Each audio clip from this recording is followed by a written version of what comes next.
తెలుగువారు సినిమా ప్రేమికులు, movie lovers. దానికి నిదర్శనం మన తెలుగు రాష్ట్రాల్లో మొట్టమొదటి థియేటర్ మారుతి థియేటర్ విజయవాడలోనే స్టార్ట్ అయింది.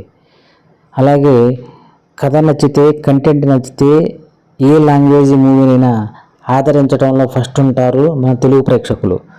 అందుకే ప్రతి సంవత్సరం 300కు పైగా సినిమాలు మన తెలుగులో రిలీజ్ అవుతున్నా చాలా సినిమాలు కలెక్షన్లో రాబడుతూ కోట్లాది రూపాయలను కలెక్షన్ ఇస్తూనే ఉన్నారు తెలుగు ప్రేక్షకులు. ఈ ప్రాసెస్లో ఒక హీరోకి అభిమానులుగా మారటం, తన హీరోని వెండి తెర మీద చూసి ఆనందించాలని చెప్పి అభిమాన సంఘాలు ఏర్పడడం సర్వసాధారణం. అయితే ఇప్పుడున్న జనరేషన్లో ప్రతి అభిమాని కోరుకునేది తమ పెద్ద హీరోల నుంచి సంవత్సరానికి 2 సినిమాలైనా రిలీజ్ అవ్వాలని కోరుకుంటారు. అయితే ఇప్పుడున్న డిజిటల్ టెక్నాలజీలో ప్రొడక్షన్ వాల్యూ పెరిగిపోవడం, హీరోయిజం ఎలివేషన్లో హీరో చుట్టూ కథలు తిరగడంతో సంవత్సరానికి 2 సినిమాల్లో రిలీజ్ అవ్వడం అంటే కష్టంతో కూడుకున్న పని. మరి అప్పటి వరకు తన అభిమాన హీరోని వెండి తెర మీద చూడలేమనేది బాధ ఫిల్ చేయడం కోసం ఆ హీరో నుంచి వచ్చిన పాత సినిమాలు, హిట్ అయిన సినిమాలని రిలీజ్ చేస్తూ థియేటర్లో రిలీజ్ చేసుకుంటూ వాటిని చూసి ఆనందపడుతుంటారు సగటు అభిమాని. అసలు ఈ రిలీజ్ కాన్సెప్ట్ ఎప్పుడు స్టార్ట్ అయింది?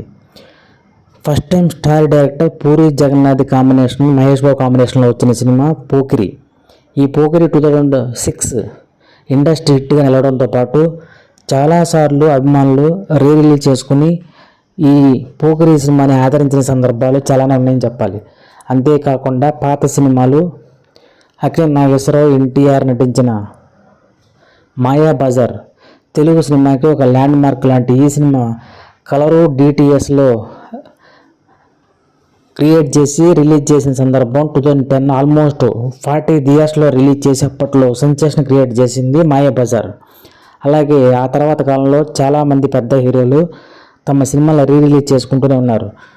పవన్ కళ్యాణ్, ఎన్టీఆర్, అల్లు అర్జున్, రామ్ చరణ్ లాంటి పెద్ద హీరోలు ఎన్నో సినిమాలు రిలీజ్ చేసి తమ అభిమానుల్ని ఆనందపరుస్తూనే ఉన్నారు. ఈ ప్రాసెస్లో ఇప్పుడు రీసెంట్గా నందమూరి బాలకృష్ణ నటించిన ఆదిత్య 369 అప్పట్లో ఫిక్షన్ అలాగే టైం మెషిన్ సినిమా కాన్సెప్ట్తో తీసిన ఈ సినిమా, సంగీతం శ్రీనివాస్ డైరెక్షన్లో వచ్చిన ఈ సినిమా శ్రీకృష్ణదేవరాయల నాటి కాలాన్ని చూపించి అప్పుడు ఒక ఇండస్ట్రీ హిట్టు, అలాగే ఒక మెస్మరైజ్ చేసిన సినిమా.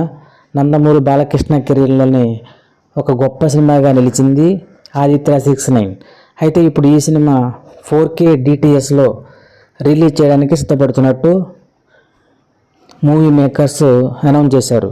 అయితే నందమూరి బాలకృష్ణ సినిమాలో ఆదిత్య 69 ఇప్పుడు జనరేషన్కి టెక్నాలజీ లేని యుగంలో ఆ సినిమాని ఎలా తీశారు, అసలు ఆ సన్నివేశాలన్నీ ఇప్పుడు జనరేషన్కి అందించాల ఉద్దేశంతో రిలీజ్ చేస్తున్నట్టు మూవీ మేకర్స్ అనౌన్స్ చేశారు.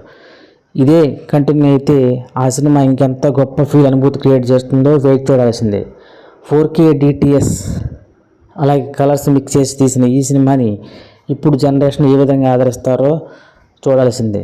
అప్పట్లో శ్రీకృష్ణదేవరాయల యుగంలో శ్రీకృష్ణదేవరాయలుగా నందమూరి బాలకృష్ణ నటన అద్భుతం, అమోఘం. అప్పట్లో ఒక సెన్సేషన్ క్రియేట్ చేసిన ఈ సినిమా ఇప్పుడు మే నెలలో రిలీజ్కి సిద్ధమవుతుంది. ఇప్పుడు జనరేషన్కి ఒక అద్భుతమే అని చెప్పాలి.